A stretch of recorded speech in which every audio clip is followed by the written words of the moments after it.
ये आकाशवाणी है। विशेष कार्यक्रम के अंतर्गत प्रस्तुत है कोरोना जागरूकता और स्वास्थ्य एवं कल्याण पर आधारित श्रृंखला। इसे प्रस्तुत कर रहे हैं आकाशवाणी संवाददाता सिद्धार्थ सिंह। इस कार्यक्रम में आमंत्रित स्वास्थ्य विशेषज्ञ हैं टीकाकरण पर राष्ट्रीय तकनीकी सलाहकार समूह के अध्यक्ष डॉक्टर N.K. अरोड़ा।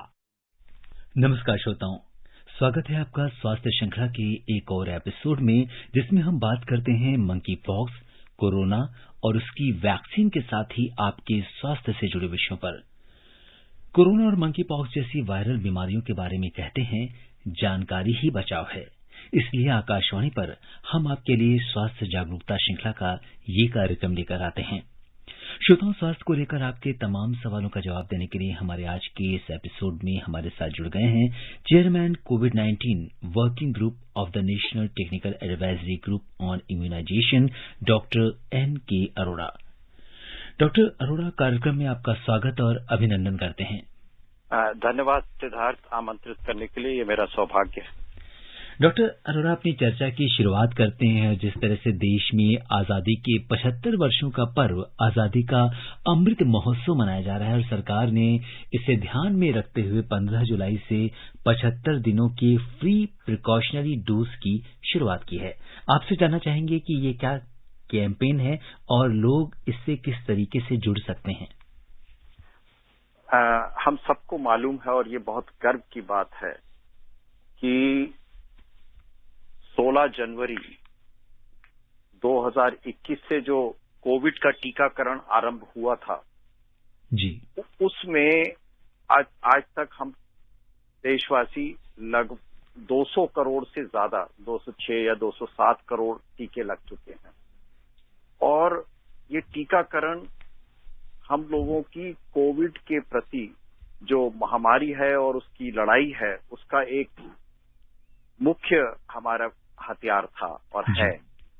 और उस बाकी चीजें जो की गई, तो अब जिन लोगों को टीका लग चुका है, ये देखा गया है, वैज्ञानिक साक्ष्य कहते हैं कि 6 महीने के बाद जो वो प्रतिरक्षा का आवरण है वो कमजोर पड़ने लगता है और उसको दोबारा दुरुस्त करने के लिए, बूस्ट करने के लिए, जैसे कई बार हम लोग घर में जब पानी का प्रेशर कम हो जाता है तो बूस्टर लगाते हैं, बिल्कुल उसी तरीके से ही हमारी प्रतिरोधक क्षमता को बूस्ट करने के लिए प्रिकॉशन डोज लगानी होती है।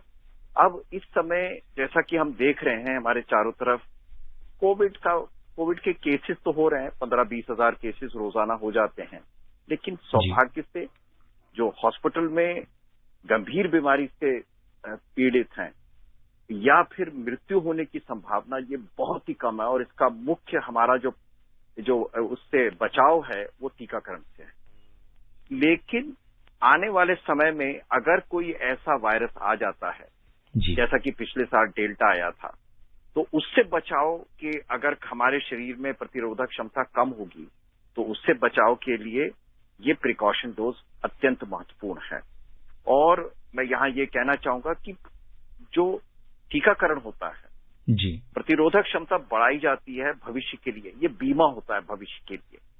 तो इन्हीं सभी बातों को मद्देनजर रखते हुए प्रतिरोधक ये प्रिकॉशन डोज जनवरी में शुरू गई थी, लेकिन उसमें जो बढ़ोतरी थी उसकी गति धीमी थी, रफ्तार धीमी थी जी।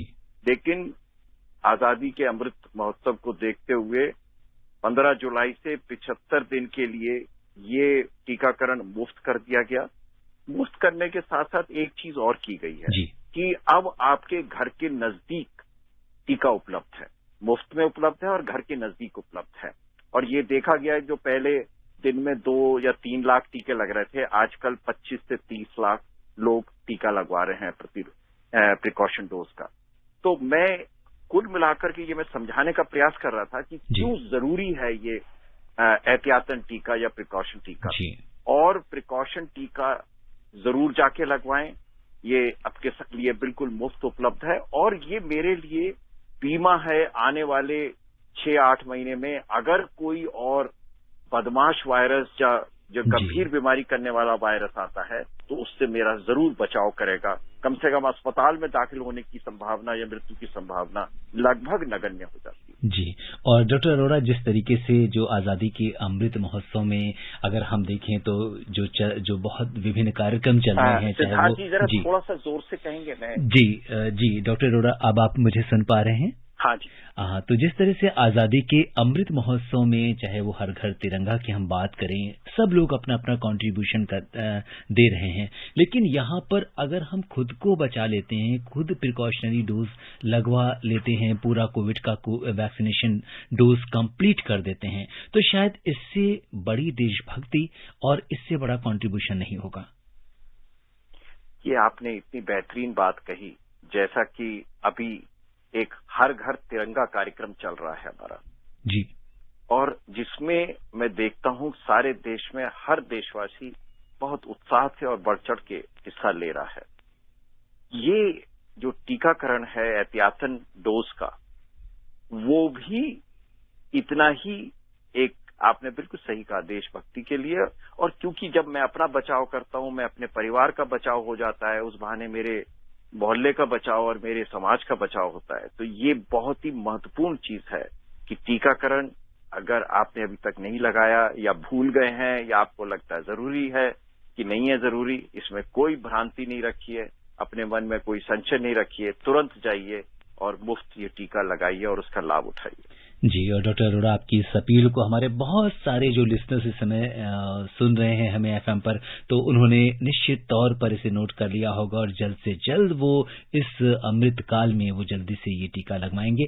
और आपसे एक दूसरी बात करना चाहेंगे कि इस समय मंकी पॉक्स को लेकर लोगों के अंदर तरह तरह के सवाल हैं, भ्रांतियां हैं, और अगर हम देखें तो सोशल मीडिया पे बहुत सारी चीजें चल रही हैं। तो अब हमारे पास ये मौका है कि आप जैसे एक्सपर्ट हमारे इस प्रोग्राम में हैं और आपसे सही क्या बीमारी है, इस बीमारी को लेकर सरकार की क्या तैयारियां हैं, ये आपसे जानना चाहेंगे। तो ये बिल्कुल जायज है, लोगों के मन में चिंता है और WHO ने भी 2 हफ्ते पहले इसको एक महामारी का रूप लेने की संभावना वाली बीमारी बताया है। और इसका कारण ये है कि पिछले 6 महीने में ये बहुत तेजी से, खास तौर पे यूरोप में और उसके बाद आज 70-75 देशों में मंकी पॉक्स के जो केसेस हैं, मरीज हैं, वो रिपोर्ट किए जा रहे हैं। लेकिन सौभाग्य ये है कि जो इस समय मंकी पॉक्स जी हमारे देश में भी और बाकी देशों में फैला है, ये सारे के सारे पश्चिमी अफ्रीका से आए हैं वायरस जी, और फिर सारी दुनिया में फैले हैं। और ये वैसे तो वायरस मनुष्य में बहुत दिनों से रहता है, लेकिन जब मनुष्य का संपर्क जानवर से और यहाँ मंकी से बहुत नजदीक का हो जाए तो बंदरों से मनुष्य में और मनुष्य से मनुष्य में हो सकता है जी। और लेकिन जो अच्छी बात है कि ये अभी जो वायरस है इस समय, वो बहुत हल्की बीमारी होती है, बुखार होता है, शरीर में दर्द होता है और शरीर के निचले हिस्से में, जननांगों के चारों तरफ और नितंबों में ये जो है इसके फफोले बन जाते हैं या जिनको दाने कहते हैं जी। और यूजुअली 3 से 4 हफ्ते के बीच में ये ठीक हो जाता है। मृत्यु की संभावना बहुत ही कम है। पिछले 20,000 जो दुनिया में इस समय केस हुए हैं उसमें से मुश्किल से 3-4 लोगों की मृत्यु हुई है और ये देखा गया है कि ये 2 व्यक्तियों में बहुत अंतरंग संबंध हो तब होता है और खास तौर पे जो पुरुषों के बीच में जो सेक्सुअल एक्टिविटी होती है जी, वैसे व्यक्तियों में ये ज्यादा होने की संभावना होती है और यही देखा गया है कि लगभग 97-98% जो मरीज हैं अभी तक पूरी दुनिया में और भारत में भी वो पुरुष हैं। ये कहने के बाद अब मुख्य ये है कि पहले तो घबराने की जरूरत नहीं है, पैनिक करने की जरूरत नहीं है। दूसरी चीज कि ये बीमारी अगर किसी को हो जाए तो वहां पर भी बिल्कुल वैसे ही ध्यान रखना है जैसे कोविड में रखा जाता था। यहाँ पर क्वारंटाइन में करीब 3 से 4 हफ्ते व्यक्ति को रखना होता है, उससे दूरी बना के रखनी होती है और बाकी वो समय के साथ ठीक हो जाता है। तो कोविड की तरह अगर हम अपना मास्क लगाए रखते हैं, सफाई का ध्यान रखते हैं और दूरी बना के रखते हैं तो ये हमें मंकी पॉक्स से भी बचाता है। तीसरी चीज कि अब ये है कि ये किस तरह के व्यक्ति में ये गंभीर बीमारी होने की संभावना है। तो ये देखा गया है कि जिनको किसी तरीके की और बीमारियां हैं वहां पर गंभीरता बढ़ सकती है, जैसे किसी को कैंसर है या बहुत जिससे कि प्रतिरोधक क्षमता कम हो जाती है, वैसी दवाइयां मिल रही हैं, या पुरानी क्रॉनिक डिजीज है, तो उनमें संभावना हो सकती है कि ये गंभीर बीमारी का रूप ले ले। लेकिन आमतौर पे ये अपने आप ठीक हो जाता है, जैसे मैंने बताया कि इतने केसेस होने के बावजूद भी। अब क्या इस बीमारी का इलाज है कि नहीं है? इस बीमारी का दवाई अभी फिलहाल ऐसी कोई उपलब्ध नहीं है जो इस बीमारी का इलाज कर सके। लेकिन टीकाकरण, फिर जैसे कि कोविड में बात कर रहा था मैं, वैसे ही मंकी पॉक्स के लिए भी टीकाकरण के बारे में बहुत तेजी से अनुसंधान आरंभ हो गया है। यहां मैं एक और चीज बताना चाहूंगा। हम में से वो लोग जो सन 75 से पहले की पैदाइश हैं, क्योंकि उससे पहले जो था हमारे देश में चेचक फैली हुई थी, सन 76 में खत्म हो गया था, लेकिन तब तक टीके लगते थे। तो जो लगभग 45 साल या इससे ऊपर हैं जिनको चेचक का टीका लगा है, तो उनका बचाव है, वो टीका मंकी पॉक्स से बचाता है। लेकिन सारी दुनिया में अब स्मॉल पॉक्स का टीका जो है अब उपलब्ध नहीं है। लेकिन पिछले 10-12 साल में दुनिया के डिफरेंट लैब्स में कुछ टीके बनाए गए हैं, लेकिन उनका अब मनुष्यों पे एक ट्रायल होना शुरू हो गया है और उसमें काम किया जा रहा है। लेकिन साथ ही साथ एक अच्छी खबर ये भी बताना चाहूंगा कि भारत में भी इस दिशा में बहुत सीरियसली आगे बढ़ने का निर्णय लिया है और मंकी पॉक्स का टीका तैयारी की जा रही है। तो मैं यहाँ ये बताना चाहता हूं, तो एक तो घबराने की जरूरत नहीं है, दूसरा अगर हम कोरोना उपयुक्त व्यवहार बनाए रखते हैं तो हमें मंकी पॉक्स से भी बचत होती है। तीसरा कि टीका अगर जरूरत पड़ेगी, फिलहाल कोई जरूरत नहीं है, हमारे देश में 8-9 केसेस ही हैं अभी तक, लेकिन अगर ज्यादा तेजी से फैलता है या कोई परेशानी होती है तो उम्मीद करते हैं कि हम अपना टीका बड़ी जल्दी उसके लिए उपलब्ध करा सकेंगे, जैसा कि कोविड के लिए था।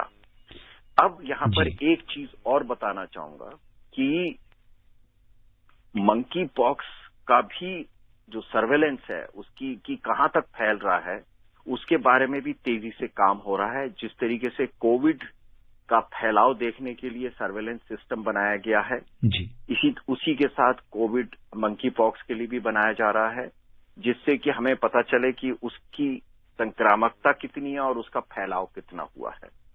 दूसरी चीज, अगर वो वायरस हम उसको करते हैं, उसका संरचना देख लेते हैं, तो हमें ये भी पता चल जाता है कि हम कौन सी जो वैक्सीन बना रहे हैं वो उसको लिए प्रभावी होगी कि नहीं।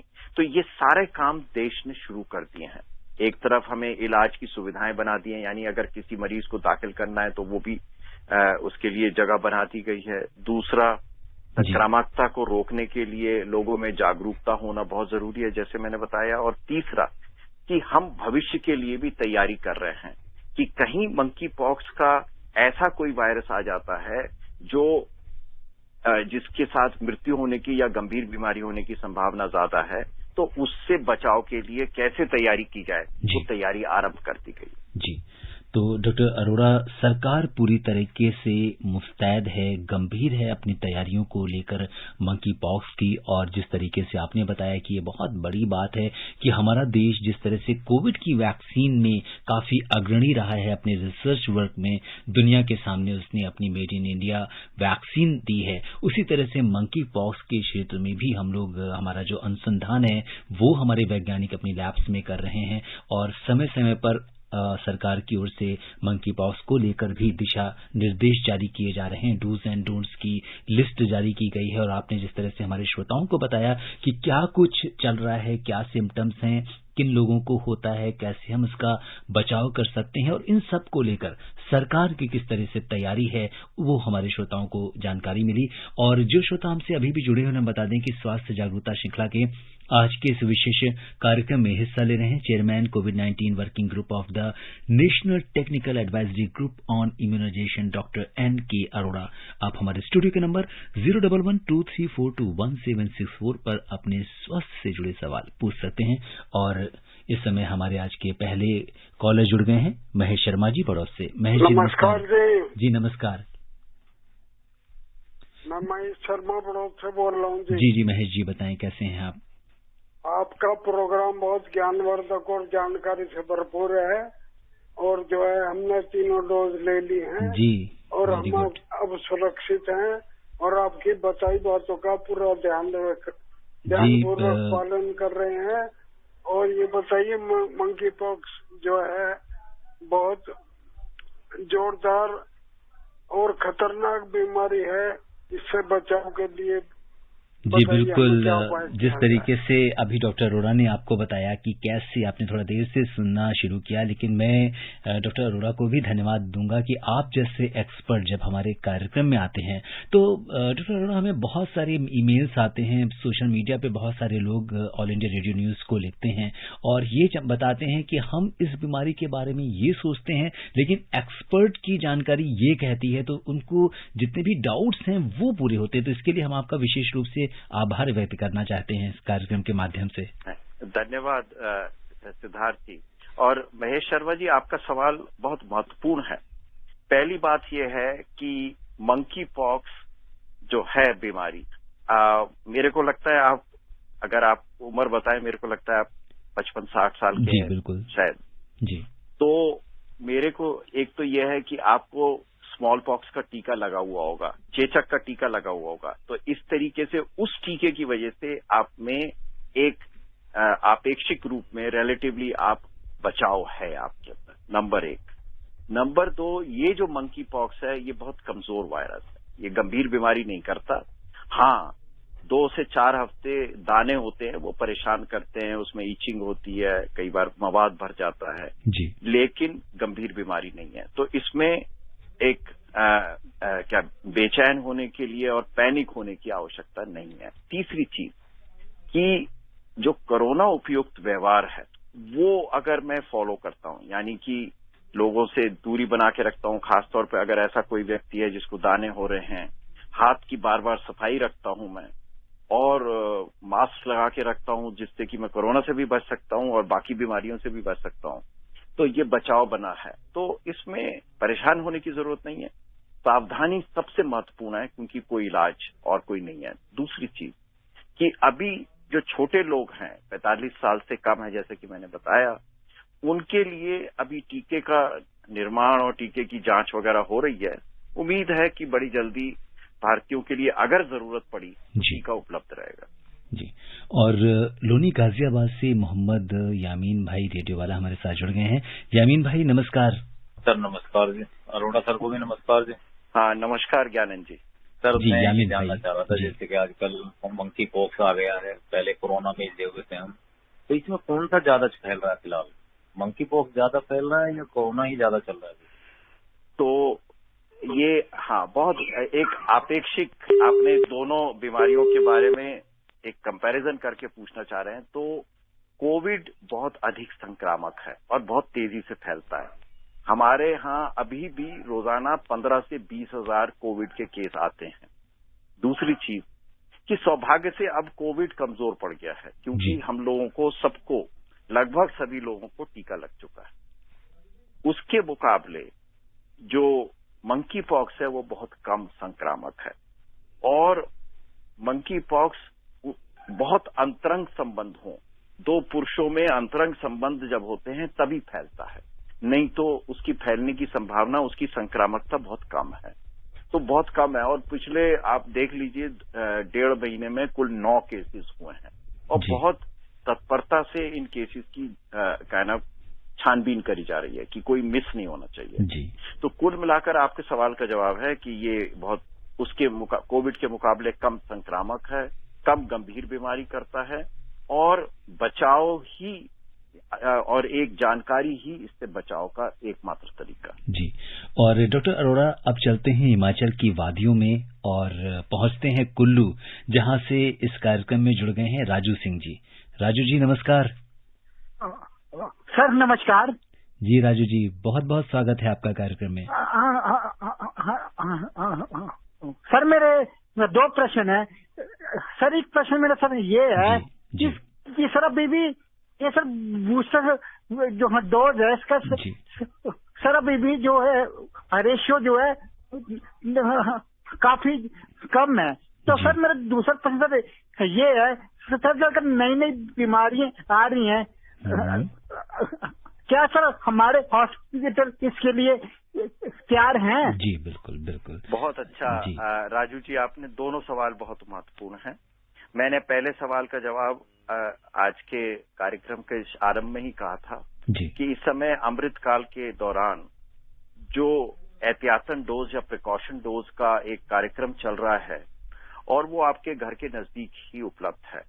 तो आपने 2 टीके पहले अगर कोविड के लगाए हैं और आपको 6 महीने हो चुके हैं, जो लगता है कि ज्यादातर लोगों के हो गए हैं, तो जाकर के एहतियातन टीका जरूर लगा लीजिए, जिससे कि जो प्रतिरोधक क्षमता का आवरण है वो अधिक सुदृढ़ हो जाता है और कोविड से हमें गंभीर बीमारी से और मृत्यु से बचाता है। अब रहा दूसरा आपका बहुत ही अत्यंत, मैं ये कहूंगा कि मैं इसके लिए धन्यवाद देता हूं। आपने ये सवाल पूछा और सवाल के साथ साथ ये प्रश्न उठाया है कि अगर मंकी पॉक्स फैलता है तो क्या हमारे पास उचित स्वास्थ्य सुविधाएं और उपयुक्त मात्रा में संवाद हैं। तो ये मैं कहना चाहूंगा पूरे देश में हर जिले में ये सुनिश्चित किया गया है कि अगर मंकी पॉक्स का कोई मरीज आता है उसको अलग से रखने के लिए पूरी जगह का इस्तेमाल किया गया है। उसके लिए देखभाल करने की जो आवश्यकता है वो पूरा का पूरा उसका इंतजाम किया गया है। तो इस बारे में जो हमने पिछले 2.5 साल में कोविड की महामारी के दौरान जो हमने सीखा, जो हमने पाठ पढ़े, उनका भरपूर उपयोग किया जा रहा है कि आने वाले समय में कोई भी नई बीमारी आती है उसके लिए हम हमेशा सजग हैं और साथ ही साथ किसी भी चुनौती का सामना बहुत अच्छी तरीके से करने के लिए तैयार है। और पूर्णिया बिहार का रुख करते हैं, जहां से मोहम्मद मजहर जी हमारे साथ कार्यक्रम में जुड़ गए हैं। मजहर जी नमस्कार। हाँ नमस्कार सर। जी मजहर जी और डॉक्टर साहब को नमस्कार। हाँ मजहर जी नमस्कार। सर मेरा क्या कहता है कि 2 सवाल था कि जैसे हम लोग कंस्ट्रक्शन का काम करते, मेरा उम्र है 37 साल, मैंने 3 डोज लगवा चुका हूँ और सर मेरा है ना हर 2 महीने में और 1 महीने में यानी कि बुखार 2 बार 3 बार आ जाता है और गले में खराश रहता है, क्योंकि हम कंस्ट्रक्शन का काम करते हैं जैसे कि टाइल्स से पत्थर लगाने का। तो उससे क्या कोई वायरस से बुखार आता है कि उससे थकान की वजह से बुखार आ रहा है? हाँ, वैसे तो आप पूर्णिया में हैं तो अपने डॉक्टर को जरूर दिखा लीजिए। 2-3 चीजें मैं संभावनाएं बताता हूँ। पहली बात यह है कि अगर बार बार हो रहा है तो कोरोना होने की संभावना बहुत कम है, क्योंकि कोरोना बार बार एक बार हो जाए और टीके भी लगे हुए हों तो फिर होने की संभावना बहुत कम हो जाती है। लेकिन अगली बार अगर बुखार और आपका गला खराब होता है तो एक बार कोरोना की जांच कराना ठीक रहेगा, नंबर 1। नंबर 2, क्योंकि आप कंस्ट्रक्शन की एक्टिविटीज में हैं तो वहां धूल धक्कड़ है और बजरी और बाकी सीमेंट वगैरह उड़ता रहता है, तो कुछ लोगों को एलर्जी होती है जिसकी वजह से गले में खराश हो, खांसी हो, कई बार हल्का बुखार भी आ जाता है। तो एक अच्छा तरीका ये रहता है कि अगर आप मुंह में मास्क लगा के रखें या फिर अगर आप वो गमछा, हम देखते हैं कि हम लोग भी, मैं भी उसी का इस्तेमाल करता हूं, अगर मैं मुंह पे बांध लेता हूं तो मेरे को बीमारियों से भी और ये धूल धक्कड़ से बचाव हो जाता है। तो अगर मेरे को एलर्जी है तो उससे लाभ होगा। लेकिन ये कहने के बाद मैं ये जरूर कहूंगा कि अपने डॉक्टर से जरूर जाके मिल लें कि कहीं और कोई परेशानी ना हो आपको, जिससे कि वो आपको आपका एग्जामिनेशन कर लें और आपके लिए कोई और उचित सलाह तो बता दें। जी बिल्कुल। और डॉक्टर अरोड़ा, आपसे ये भी जानना चाहेंगे कि इस समय कोविड को लेकर क्या कुछ नई वैक्सीन आने वाली हैं या किस तरह के शोध चल रहे हैं? तो ये बहुत आपने सवाल पूछा जिसका उत्तर देने में मेरे को बहुत गर्व महसूस होता है। जी। उसका कारण ये है कि भारत पहले खाली वैक्सीन निर्माता था एक, लेकिन पिछले 2.5 साल में हमारे वैज्ञानिकों ने हमारी जो इंडस्ट्री है, वैक्सीन निर्माता हैं, उन्होंने कमाल करके दिखाया है। और अब हम नई वैक्सीन पे अनुसंधान भी करते हैं और नई वैक्सीन का विकास भी करते हैं। और कुल मिलाकर 6-7 वैक्सीन ऐसी हैं जो पूर्णतः भारत में विकसित हुई और अब वो मार्केट में आने के लिए तैयार हैं। तो कुछ तो ऑलरेडी है ही मार्केट में, जैसे कि कोवैक्सीन, जैसे कि ज़ाइकोवी डी जो डीएनए की दुनिया की पहली वैक्सीन है, जैसे कि कार्बोवैक्स, ये भी पूरी तरह भारतीय में वैक्सीन है, बच्चों के लिए है और बड़ों के लिए भी ये उपलब्ध है। चौथी वैक्सीन अभी हम उम्मीद करते हैं जल्दी आना चाहिए, एक mRNA वैक्सीन।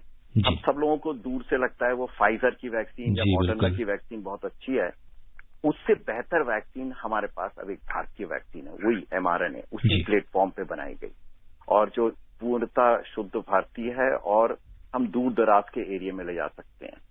तीसरी एक वैक्सीन और आ रही है जिसको नेजल वैक्सीन कहते हैं, कि नाक में 2 बूंदें डालिए और वो वैक्सीन आपको, उसमें कोई इंजेक्शन नहीं, दोनों नाक में कुछ कुछ बूंदें डालनी होती हैं, वो भी बहुत जल्द आने वाली है।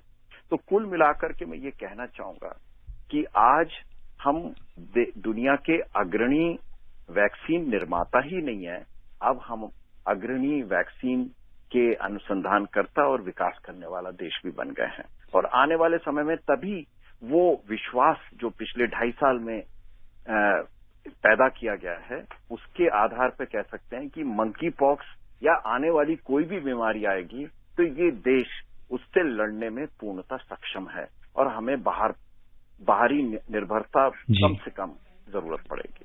और डॉक्टर अरोड़ा, इसी कार्यक्रम में हम लोग जब से ये जागरूकता श्रृंखला चला रहे हैं और हमारी आपकी यही बात होती थी कि वैक्सीन कब आएगी, लोग पूछते थे, हमारे श्रोता सवाल पूछते थे, और आज स्थिति ये है कि आपने इतने सारे ऑप्शंस बता दिए, ना सिर्फ डीएनए वैक्सीन, mRNA वैक्सीन भी है, ना सिर्फ हम उस वैक्सीन को हर एक फॉर्म में लगवा सकते हैं, मतलब नेजल की भी आप बात कर रहे हैं। तो ये प्रगति है, इसे कहते हैं आत्मनिर्भर भारत की, शायद ये इससे बढ़िया उदाहरण हो नहीं सकता है डॉक्टर अरोड़ा।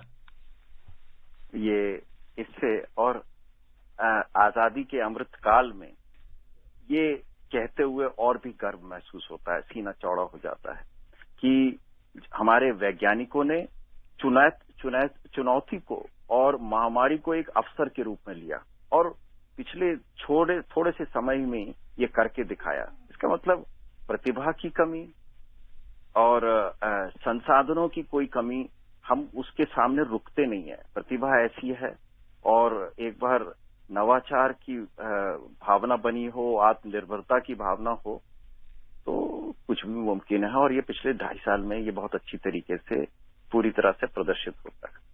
बिल्कुल, और अब समय इजाजत नहीं दे रहा है कि हम इस चर्चा को आगे बढ़ाएं। डॉक्टर अरोड़ा, आपने जिस तरीके से इस पूरी कैंपेन को और वैक्सीनेशन को लेकर, आपने इस ड्राइव को लेकर जिस तरह का नेतृत्व दिखाया है, हम आपके बहुत बहुत आभारी हैं। हम सभी लोग और हमारे श्रोता आपका शुक्रिया और धन्यवाद अदा करते हैं। ये मेरा सौभाग्य, बहुत बहुत धन्यवाद।